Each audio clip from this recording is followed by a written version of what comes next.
नमस्कार साथियों, मैं प्रशांत आप सभी साथियों का स्वागत करता हूं आपके अपने चैनल पर। तो जैसा कि आपको पता हो कि हम करंट अफेयर की जो आई लिस्टिंग मैगजीन है घटना चक्री, उसको हम अच्छे से पढ़ रहे हैं। यह क्लास आपके आगामी पेपर जो यूपीएससी का प्री है और बीपीएससी का प्री है, उसके लिए चलाई जा रही है आपकी। इस इस जो करंट अफेयर की क्लास चल रही है, इसमें हमने 17 क्लासेस कर ली हैं, जिसमें हमने राष्ट्रीय मुद्दे जो भी थे उसको पढ़ लिए हैं और इंटरनेशनल मुद्दों में भी हमने 3 क्लास पढ़ ली है। ठीक है, तो अभी अंतर्राष्ट्रीय मुद्दे भी खत्म होने के कगार पे हैं। ठीक है, तो हम सूचकांक वगैरह पढ़ रहे थे, जिसमें हमने ऊर्जा संक्रमण सूचकांक तक पिछली क्लास में पढ़ा था। अब आज की क्लास में हम पढ़ने वाले हैं आईएमडी विश्व प्रतिस्पर्धात्मक रैंकिंग में के बारे में। उसके बाद हम सतत विकास रिपोर्ट के बारे में पढ़ेंगे। उसके बाद हम पढ़ेंगे cost of living city ranking के बारे में। उसके बाद हम पढ़ेंगे वैश्विक लैंगिक अंतराल के बारे में। ठीक है, तो वैश्विक लैंगिक अंतराल रिपोर्ट के बारे में। और अगर टाइम और हुआ, मतलब 15 से 20 मिनट के करीब क्लास रहती है, तो अगर टाइम बचा तो वैश्विक शांति सूचकांक के बारे में भी हम इस क्लास में पढ़ने वाले हैं। ठीक है, तो वैश्विक शांति सूचकांक तक हम पढ़ने की कोशिश करेंगे। ठीक है, तो चलिए शुरू करते हैं आज क्लास को। क्लास शुरू करने से पहले सभी मित्रों से अनुरोध है कि आप ज़्यादा चैनल को सब्सक्राइब करें, ज़्यादा वीडियो को शेयर करें, ज़्यादा लाइक करें। आप हमारे टेलीग्राम चैनल, व्हाट्सएप चैनल को जरूर ज्वाइन करके रखें, क्योंकि कोई भी इन्फॉर्मेशन आता है परीक्षा के रिगार्डिंग, चाहे यूपीएससी का हो, चाहे यूपीपीएससी का हो, चाहे बीपीएससी का हो, तो सर मतलब आपको टेलीग्राम चैनल और व्हाट्सएप चैनल के माध्यम से सूचित किया जाता है। अगर कोई साथी कुछ क्वेश्चन पूछना चाहते हैं तो मुझे इंस्टाग्राम पे फॉलो कर सकते हैं, जिसकी जिसके आईडी का लिंक आपको हमारे टेलीग्राम चैनल पे मिल जाएगा। ठीक है, तो वहाँ से आप इंस्टाग्राम पे मुझे फॉलो कर सकते हैं और अपना क्वेश्चन डाल सकते हैं, मैं उसका रिप्लाई अवश्य करूँगा। चलिए शुरू करते हैं क्लास को। आईएमडी की विश्व प्रतिस्पर्धात्मक सूचकांक के बारे में हम पढ़ने वाले हैं। ठीक है, तो इस रैंकिंग की प्रकाशित किया गया था 1989 में, सर्वप्रथम प्रकाशित किया गया था। इसका 35वां संस्करण है। 35वां संस्करण है। कितना संस्करण है ये? 35वां संस्करण है। 35वां संस्करण है। 18 जून 2024 को विश्व प्रतिस्पर्धात्मक रैंकिंग, वर्ल्ड कॉम्पिटिटिवनेस रैंकिंग में 36वें संस्करण की शुरुआत की गई है। 36वां संस्करण इसका शुरुआत किया गया। International institute for management development, Switzerland स्थित विश्व प्रतिस्पर्धात्मक केंद्र द्वारा संचालित किया जाता है। ठीक है, तो international institute for management and development Switzerland में स्थित विश्व प्रतिस्पर्धात्मक केंद्र द्वारा इसको संचालित किया जाता है। 67 अर्थव्यवस्थाओं को सर्वेक्षण किया गया है। तो जो WCR 2024 की रिपोर्ट है, इसमें टॉप 3 देश में सबसे नंबर 1 पे कौन है? सिंगापुर है 100 स्कोर के साथ। दूसरे नंबर पर स्विट्जरलैंड है 97.55 के साथ। डेनमार्क तीसरे नंबर पर है 97.07 के साथ। ठीक है, आगे आगे बढ़ते हैं। अंतिम स्थान पर कौन है? 67वें नंबर पे आपका वेनेजुला है, जो कि बहुत इंपॉर्टेंट है 28.85 के साथ। इसको बस आपको याद रखना है। ठीक है, तो पहले नंबर पे कौन सा है? सिंगापुर है। अंतिम नंबर पे कौन है? वेनेजुला है। ठीक है, 2024 में भारत ने पिछले वर्ष की तुलना में एक स्थान का सुधार दर्ज करते हुए 62.86 स्कोर के साथ 39वां स्थान प्राप्त किया। तो भारत ने कौन सा स्थान प्राप्त किया है? 39वां स्थान प्राप्त किया है 62.86 के स्कोर के साथ। ठीक है, तो पिछली वर्ष की तुलना में एक स्थान का उन्होंने बढ़त बनाया भारत ने। ठीक है, एशिया प्रशांत के कुल 14 देशों में भारत की रैंकिंग 12वीं है। तो एशिया प्रशांत के कुल 14 देश जो है, उसमें भारत की रैंकिंग 12वीं है। ठीक है, तो ये प्रतिस्पर्धात्मक रैंकिंग थी। अब आगे बढ़ने वाले हैं, सतत विकास रिपोर्ट के बारे में पढ़ने वाले हैं। वर्ष 2015 में संयुक्त राष्ट्र सदस्य देशों द्वारा सतत विकास हेतु 2030 एजेंडा अंगीकृत किया गया। 17 सतत विकास लक्ष्यों और 169 उपलक्ष्यों निर्धारित किए गए, 2030 तक प्राप्त किया जाना है। तो जो ये निर्धारित किए गए कार्यक्रम, इन्हीं को कौन सा देश कैसे प्राप्त कर रहा है, कौन सा देश पहले प्राप्त करता है, कौन सा प्राप्त कर रहा है, या कौन सा अच्छी तरह से प्राप्त कर रहा है, कौन सा नहीं है, उसी के आधार पर यह रैंकिंग का निर्धारण किया जाता है। संयुक्त राष्ट्र सतत विकास समाधान नेटवर्क द्वारा सतत विकास रिपोर्ट जारी किया जाता है। तो किसके द्वारा जारी किया जाता है? संयुक्त राष्ट्र सतत विकास समाधान नेटवर्क द्वारा इसको जारी किया जाता है। यह रिपोर्ट का कौन सा संस्करण है? 9वां संस्करण है। एसडीजीज और भविष्य का यूएन शिखर सम्मेलन। ठीक है, तो इसका शीर्षक क्या है? एसडीजीज और भविष्य का यूएन शिखर सम्मेलन, the SDGs and the UN summit for future. The SDGs and the UN summit of the future इसका शीर्षक है। एसडीजी सूचकांक के अतिरिक्त इस वर्ष की रिपोर्ट में संयुक्त राष्ट्र आधारित बहुपक्षवाद के लिए समर्थन पर देशों का एक नया सूचकांक शामिल किया गया है, जो संयुक्त राष्ट्र के सभी 193 राष्ट्रों द्वारा कवर करता है। इस नए सूचकांक के तहत देशों को संयुक्त राष्ट्र प्रणाली के साथ उनके जुड़ाव के आधार पर रैंक प्रदान किया गया है। संयुक्त राष्ट्र आधारित बहुपक्षवाद के प्रति अपनी प्रतिबद्धता के संदर्भ में बारबाडोस शीर्ष स्थान पे है। तो जो यूएन से समझो मतलब यूएन को ज़्यादा मानता है, सबसे नंबर कौन है? बारबाडोस शीर्ष स्थान पे है। 193 नंबर पे कौन सा है? 193 नंबर पे आपका अमेरिका है, United state of America, USA है। भारत की रैंकिंग का है एसडी 193 नंबर पर यूएसए है और पहले नंबर पर बारबाडोस है। भारत की रैंकिंग नहीं दी गई इसमें। एसडीजी सूचकांक 2024 के अंतर्गत 167 देशों का रैंक प्रदान किया गया। तो एसडीजी सूचकांक है उसमें 167 देशों का रैंक बनाया गया। गिनी बिसाऊ इस पहली बार शामिल हुआ है। तो गिनी बिसाऊ जो देश है पहली बार इस सूचकांक में शामिल हुआ है। इस सूचकांक में किसी देश को प्राप्त स्कोर सबसे खराब संभावित परिणाम स्कोर 0 है और लक्ष्य स्कोर 100 के बीच में उसकी स्थिति को इंगित करता है। मतलब जो सबसे अच्छा स्कोर करता है वो 100 है और जो सबसे खराब परफॉर्मेंस कर रहा है उसका स्कोर 0 रहेगा। उसके बीच में ही सारे देश रहेंगे। तो एसडीजी सूचकांक 2024 में 5 देश कौन कौन से हैं? तो पहले नंबर पर फिनलैंड है 86.4। दूसरे नंबर पर स्वीडन, तीसरे पे डेनमार्क, चौथे पे जर्मनी, पांचवें पे फ्रांस। तो बस आपको इतना याद रखना है कि पहले नंबर पर फिनलैंड है 86.4 रैंकिंग के साथ। अब आगे बढ़ते हैं।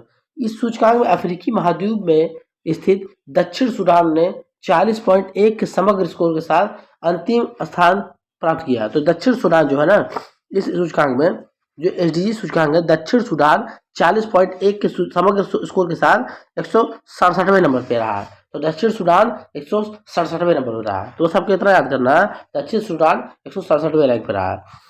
167 देशों में भारत की रैंकिंग 109वीं रही है। इसका स्कोर 64 रहा है। तो भारत का स्कोर 64 रहा है और 109वीं इसकी रैंकिंग रही है। तो बस आपको क्या क्या याद रखना है? देखो क्या क्या याद रखना है। पहले नंबर पर कौन है? पहले नंबर पे आपका फिनलैंड। इसका स्कोर कितना है? 86.4। अंतिम नंबर पे कौन है? अंतिम नंबर पे आपका है दक्षिण सूडान, साउथ सूडान, जिसका स्कोर कितना है? 40.2 के समथिंग। भारत की रैंक 109वीं है। स्कोर कितना है इसका? 64 भारत का स्कोर है। ठीक है, बस आपको इतना ही याद रखना है। आगे बढ़ते हैं। Cost of living city index. Cost of living city index के बारे में हम पढ़ने जा रहे हैं।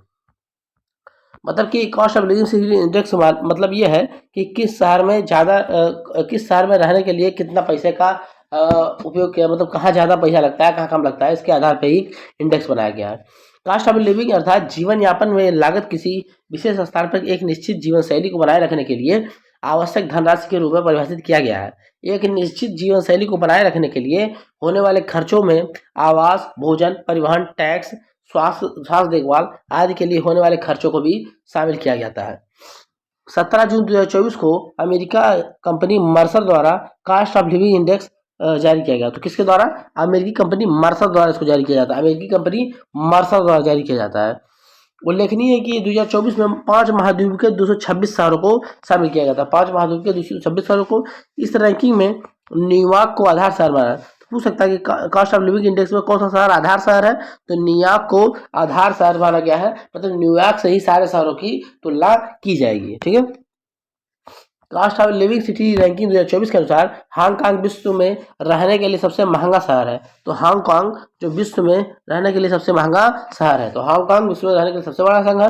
विश्व के 2 सबसे सस्ते शहर। तो विश्व के 2 सबसे सस्ते शहर कौन कौन से हैं?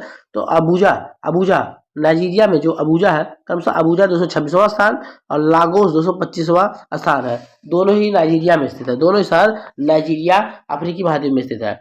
तो अबुजा 226वें स्थान पर, 225वें स्थान पर क्या है आपका? लागोस नाइजीरिया की राजधानी लागोस। ठीक है। तो अबुजा 226वें स्थान पे, 225वें नंबर पे लागोस है। कास्ट ऑफ सिटी रैंकिंग में भारत का मुंबई 136वें स्थान पे है।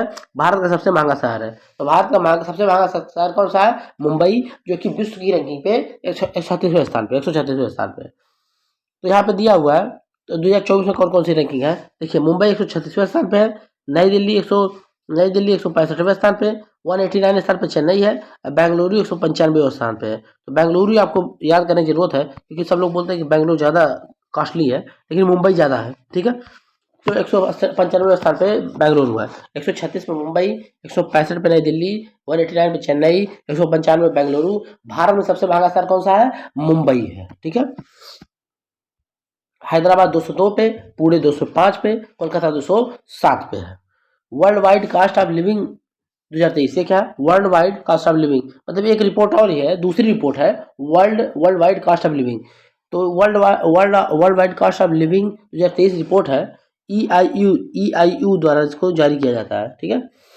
इस रिपोर्ट के अनुसार सिंगापुर एवं ज्यूरिख रहने में विश्व के सबसे महंगे शहर है। तो इसमें खाली इस रिपोर्ट में क्या कहा गया है कि सिंगापुर के साथ ज्यूरिख भी, जो स्विट्जरलैंड में स्थित ज्यूरिख शहर है, वो भी सबसे महंगा शहर है।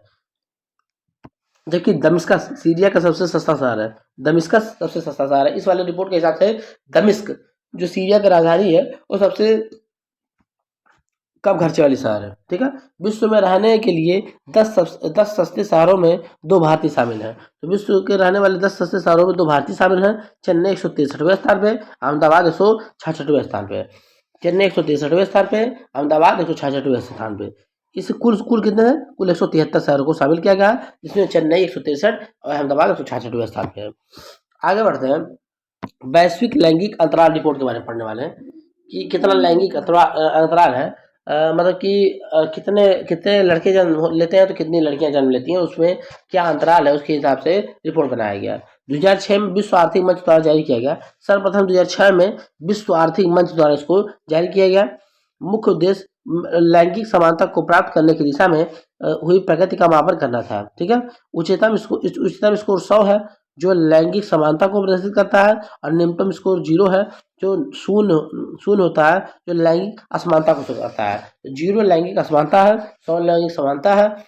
इसके द्वारा विश्व आर्थिक मंच द्वारा जारी किया गया 2006 में, और ये मुख्य रूप से लैंगिक समानता को प्राप्त करने की दिशा में हुई प्रगति का मापन करता है। आगे बढ़ते हैं, 12 जून 2024 को विश्व आर्थिक मंच वैश्विक लैंगिक अंतराल रिपोर्ट जारी, जो 18वां संस्करण था। कौन सा संस्करण था? 18वां संस्करण था। 146 अर्थव्यवस्थाओं को शामिल किया गया इसमें। वैश्विक स्तर पर 68.5% लैंगिक अंतराल समाप्त हो गया, ठीक है। तो वैश्विक स्तर पर 68.5% लैंगिक अंतराल समाप्त हो चुका है, 68.5% वैश्विक स्तर पर, ठीक है। पूरे सारे देशों का एवरेज मिलाया जाए तो, ठीक है। हालांकि वर्तमान गति के अनुरूप विश्व भर में प्राप्त लैंगिक अंतराल को समाप्त करने के लिए पूर्ण लैंगिक समानता लाने के लिए 134 वर्ष लगेंगे, ठीक है। तो अगर पूर्ण लैंगिक समानता लाना है तो अभी भी 134 वर्ष लगेंगे पूर्ण लैंगिक समानता लाने के लिए, ठीक है। रिपोर्ट के अनुसार वर्तमान गति के अनुरूप विश्व में वर्ष 2158 में लैंगिक समानता प्राप्त हो जाएगा। 134 साल बाद 2158 में पूर्णतः लैंगिक समानता प्राप्त हो जाएगा। वैश्विक कार्यबल में महिलाओं की हिस्सेदारी 42% है। तो मतलब वैश्विक कार्यबल जो है, मतलब जो लोग कार्य करते हैं, उसमें महिलाओं की हिस्सेदारी कितनी है? 42% है। नवीनतम रिपोर्ट में आइसलैंड को विश्व में सर्वाधिक लैंगिक समता वाला देश कहा जाता है। तो आइसलैंड को विश्व में सर्वाधिक लैंगिक समता वाला देश कहा जाता है, आइसलैंड को, ठीक है। विगत 1.5 दशकों से आइसलैंड वैश्विक लैंगिक अंतराल सूचकांक में शीर्ष स्थान पे है। इसने समग्र रूप से अपने 93.5% लैंगिक अंतराल को समाप्त कर दिया है। 93.5% लैंगिक अंतराल को समाप्त कर दिया है। पूरा एवरेज कितना है? 68.5 है। साथ ही आइसलैंड अपनी 90% से अधिक लैंगिक अंतराल को समाप्त करने वाली विश्व का एकमात्र अर्थव्यवस्था बन गई है। आइसलैंड पहले नंबर पे है, जो कि 93.5 पे। दूसरे फिनलैंड है 87.5 पे, नॉर्वे है 87.5 पे, न्यूजीलैंड है 83.5 पे, स्वीडन है 81.5 पे। तो आइसलैंड, फिनलैंड, नॉर्वे है। वैश्विक लैंगिक अंतराल सूचकांक 24 अंतिम देश कौन देश है? 146वें नंबर पर सूडान है, जो कि 56.8%, पाकिस्तान 145वें में 57%, ठीक है। तो 156 सूडान है, 145 पाकिस्तान है। भारत कितना है? वैश्विक लैंगिक अंतराल सूचकांक में भारत 129वें रैंकिंग पे है, 64.1% लैंगिक अंतराल के समाप्त करने के साथ। 64.1% लैंगिक अंतराल समाप्त करने के साथ, मतलब वैश्विक जो है उससे थोड़ा कमी है। 68.5 है, उससे थोड़ा कमी है, 4% कम है। 64.1% लैंगिक अंतराल को समाप्त कर चुका है भारत। भारत की रैंकिंग कितनी है? 129वें नंबर पे है। जानता है कि वैश्विक लैंगिक अंतराल सूचकांक 2023 में भारत 127वें नंबर पे था। तो भारत 2023 में 127वें नंबर पे था, 2024 में 129वें नंबर पे पहुंच गया, मतलब 2 अंक घट ही गया है। वैश्विक लैंगिक अंतराल सूचकांक 2024 में 4 घटक मुख्य हैं। आर्थिक भागीदारी और अवसर में 142वें नंबर पे, शिक्षा प्राप्ति में 112वें नंबर पे, स्वास्थ्य एवं उत्तरजीविता में 142वें नंबर पे, राजनीतिक सशक्तिकरण मामले में 65वें नंबर पे भारत है, मतलब सबसे ज़्यादा राजनीतिक सशक्तिकरण के मामले में। ठीक है, अब आगे देखते हैं वैश्विक शांति सूचकांक के बारे में पढ़ने वाले हैं। ठीक है, वैश्विक शांति सूचकांक को सिडनी ऑस्ट्रेलिया में स्थित विश्व के एक अग्रणी विचार मंच Institute for Economics and Peace द्वारा प्रतिवर्ष जारी किया जाता है। तो किस द्वारा जारी किया जाता है? Institute for Economics and Peace द्वारा सर्वप्रथम 2007 में जारी किया गया था। ऑस्ट्रेलिया के उद्यमी स्टीव किलेलिया द्वारा लॉन्च किया था। स्टीव किलेलिया द्वारा लॉन्च किया गया था। स्टीव किलेलिया द्वारा 2008 में Institute for Economics and Peace की स्थापना की गई थी। इस सूचकांक में विश्व के शांति के स्तर पर मापन 23 गुणात्मक और मात्रात्मक संकेतकों के आधार पर नापा जाता है। तो जो 23 मापक वो है, मतलब गुणांक है या मात्रांक है, जिससे विश्व शांति को मापा जाता है। 11 जून 2024 को Institute for Economics and Peace द्वारा वैश्विक शांति सूचकांक 2024 जारी किया गया, जो कि 18वां संस्करण था। 163 देश इसमें शामिल है, जिसमें वैश्विक जनसंख्या 99.7% है। जीपीआई 2024 के अनुसार रूस एवं यूरेशिया के अतिरिक्त विश्व के अन्य सभी क्षेत्र शांति के स्तर में गिरावट दर्ज की गई है। तो रूस और यूरेशिया के अंतर्गत सभी देशों में शांति के स्तर में गिरावट दर्ज की गई है। ठीक है, जीपीआई के 2024 के अनुसार यूरोप विश्व का सबसे शांतिपूर्ण क्षेत्र है। मध्य पूर्व एवं उत्तरी अफ्रीका सबसे कम शांतिपूर्ण क्षेत्र है। तो यूरोप सबसे ज्यादा शांतिपूर्ण और मध्य पूर्व एवं उत्तरी अफ्रीका सबसे कम शांतिपूर्ण। एशिया प्रशांत विश्व का दूसरा सबसे शांतिपूर्ण क्षेत्र है। एशिया प्रशांत विश्व का दूसरा सबसे बड़ा शांतिपूर्ण क्षेत्र है। ग्लोबल पीस इंडेक्स के अनुसार आइसलैंड विश्व का सबसे शांतिपूर्ण देश है। तो आइसलैंड जो है विश्व का सबसे शांतिपूर्ण देश है। 2024 में अनुसार यमन विश्व का सबसे कम शांतिपूर्ण देश है। तो यमन लास्ट स्थान पे है, आइसलैंड सबसे ज्यादा शांतिपूर्ण देश है, और यमन सबसे अंतिम स्थान पे है, जो सबसे कम शांतिपूर्ण देश है। पहले नंबर पर कौन है? यमन, आइसलैंड है। दूसरे पे आयरलैंड है। तीसरे पे ऑस्ट्रिया है। चौथे में न्यूजीलैंड है। पांचवे पे सिंगापुर है। ठीक है, जीपीआई ग्लोबल पीस इंडेक्स में भारत की रैंकिंग 2.31 के साथ 116वें स्थान पे है। तो भारत की रैंकिंग कितनी है? 116वें नंबर पे है। भारत की रैंकिंग 116वें नंबर पे है। विगत वर्ष की तुलना में इसकी शांति समग्र स्तर में 1.6% का सुधार हुआ। तो विगत वर्ष की तुलना में 1.6% का सुधार दर्ज किया गया है भारत में। इस सूचकांक की शुरुआत के बाद भारत वर्तमान में पूर्व की तुलना में सर्वाधिक शांतिपूर्ण स्थिति में है। तो सर्वाधिक शांतिपूर्ण स्थिति में है पहले की तुलना में भारत। भूटान दक्षिण एशिया का सर्वाधिक शांतिपूर्ण देश है। भूटान दक्षिण एशिया का सबसे सर्वाधिक शांतिपूर्ण देश है, जबकि अफगानिस्तान दक्षिण एशिया का सबसे कम शांतिपूर्ण देश है। तो भारत पहले नंबर पे आइसलैंड है, अंतिम नंबर पे यमन है। भारत 116वें नंबर पे है 2.319 के रैंकिंग के साथ 1.6% का सुधार किया भारत ने। भारत वर्तमान एक दशक में सबसे शांतिपूर्ण स्थिति में है। दक्षिण एशिया का सबसे शांतिपूर्ण देश भूटान है और सबसे कम दक्षिण एशिया का अफगानिस्तान है। आगे बढ़ते हैं। आगे सुरक्षा परिषद के नए अस्थायी सदस्य। सुरक्षा परिषद में कुछ नए अस्थायी सदस्यों को शामिल किया गया है। तो संयुक्त राष्ट्र सुरक्षा परिषद संयुक्त राष्ट्र के 6 प्रमुख अंगों में से एक है, जिसका मुख्य उत्तरदायित्व अंतर्राष्ट्रीय शांति और सुरक्षा को बनाए रखना तथा 10 अस्थायी बनाए रखना। तो सुरक्षा परिषद के 15 सदस्य होते हैं, जिसमें 5 स्थायी और 10 अस्थायी सदस्य होते हैं। स्थायी सदस्यों में चीन, फ्रांस, रूस, यूनाइटेड किंगडम, संयुक्त राज्य अमेरिका शामिल है। बल्कि अस्थायी सदस्यों में क्षेत्रीय आधार पर 2 वर्ष के लिए संयुक्त राष्ट्र महासभा द्वारा चुने जाते हैं। 6 जून 2024 को संयुक्त राष्ट्र महासभा के 78वें सत्र के दौरान संयुक्त राष्ट्र सुरक्षा परिषद के अस्थायी सदस्यों का चुनाव किया गया। वर्ष 2024 में कुल 5 सीटें चुनाव के लिए उपलब्ध थी। 6 जून 2024 को संयुक्त राष्ट्र महासभा ने Denmark, Greece, Pakistan, Panama, Somalia को सुरक्षा परिषद के अस्थायी सदस्यों के रूप में निर्वाचित किया है। 6 जून 2024 को जो 6 देश हैं, कौन कौन से हैं? तो कौन कौन से देश हैं? आपका पहला है Denmark, Panama, Pakistan, Somalia,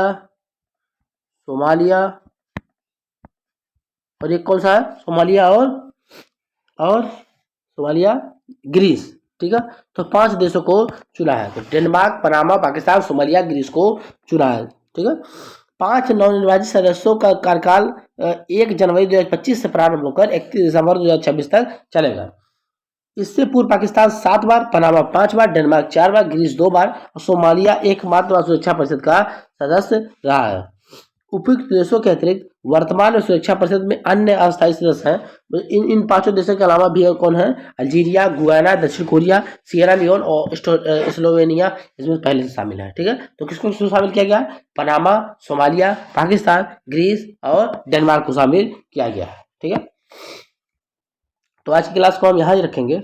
next class में हम पर्यावरण प्रदर्शन सूचकांक से आगे पढ़ना शुरू करेंगे। ठीक है, तो आपको क्लास कैसी लगी आप कमेंट बॉक्स में कमेंट करके बताएंगे। अगर आप कुछ सुझाव देना चाहते हैं तो आप कर सकते हैं, नीचे कमेंट बॉक्स में कमेंट कर सकते हैं, और नहीं तो हमको इंस्टाग्राम पे फॉलो कर सकते हैं, वहाँ ही अपना क्वेश्चन पूछ सकते हैं। ठीक है, तो सभी साथियों से अनुरोध है कि आप ज़्यादा चैनल को सब्सक्राइब करें, ज़्यादा वीडियो को शेयर करें, ज़्यादा लाइक करें। हमारे टेलीग्राम चैनल, व्हाट्सएप चैनल को जरूर ज्वाइन करके रखें, जरूर ज्वाइन करके रखें। और हम अगर कोई क्वेश्चन पूछना चाहते हैं तो आप इंस्टाग्राम पे मुझे फॉलो कर सकते हैं और वहाँ अपना क्वेश्चन ड्रॉप कर सकते हैं, जिससे हम आंसर आपके दे सकते हैं। ठीक है, तो लाइक जरूर करेंगे वीडियो को और ज़्यादा से ज़्यादा शेयर करेंगे। ठीक है, तो मिलते हैं नेक्स्ट क्लास में नेक्स्ट टॉपिक के साथ। धन्यवाद।